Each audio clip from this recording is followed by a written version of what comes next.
দিয়ে গেছেন। কথা ঠিক কিনা? আল্লাহ রাসূল বিদায় হজের ভাষণে বলেন, তারাকতু ফীকুম আমরাইন লান তাদিল্লু মা তামাসসাকতুম বিহিমা কিতাবাল্লাহি ওয়া সুন্নাত রাসূলিহি। আল্লাহর রাসূল বলেন, ও আমার উম্মতেরা শোনো, আমি দুনিয়া থেকে চলে যাব ঠিকই, আমি দুনিয়া থেকে চলে যাচ্ছি ঠিকই, আমি তোমাদের জন্য দুইটি জিনিস রেখে যাচ্ছি। একটা হলো কিতাবুল্লাহ, আল্লাহ তাআলার কিতাব অর্থাৎ কোরআনুল কারীম, আরেকটা হলো সুন্নতে রাসূলিহি, আল্লাহর রাসূলের সুন্নাত। এই দুইটা জিনিস যতদিন পর্যন্ত তোমরা ধরে রাখবা ততদিন তোমরা পথভ্রষ্ট হবে না।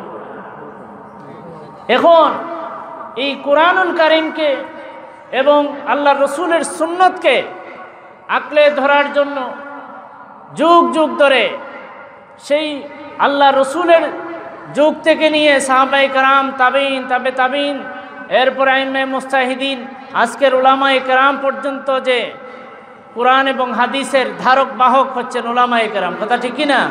এই উলামায়ে কেরামদের কাছ থেকে আমরা দ্বীন শিখেছি, উলামায়ে কেরামদের কাছ থেকে আমরা নামাজ কিভাবে পড়তে হয় শিখেছি। না আমরা রসুলের যুগে ছিলাম? আমরা রসুলের যুগে ছিলাম না। তখন যেহেতু আমরা রাসূলুল্লাহ সাল্লাল্লাহু আলাইহি সাল্লামের যুগে ছিলাম না, সেহেতু আমরা আমাদের উলামায়ে কেরামরা যেরকম আমাদেরকে নামাজ পড়তে বলবেন আমরা সেই অনুসারেই তা অনুসরণ করব।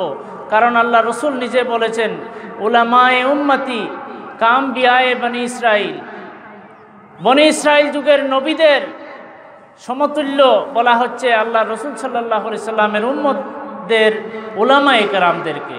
তাইলে আমরা সাধারণ মানুষ যারা আছি তাদের চাইতে মর্যাদা বেশি কার? উলামায়ে কেরামদের। আমাদের তাদেরকে অনুসরণ করতে হবে। এদের অনুসরণ, এদের অনুকরণের মাধ্যমেই মূলত আল্লাহ এবং আল্লাহর রসুলকে পাওয়া সম্ভব। কথা ঠিক কিনা?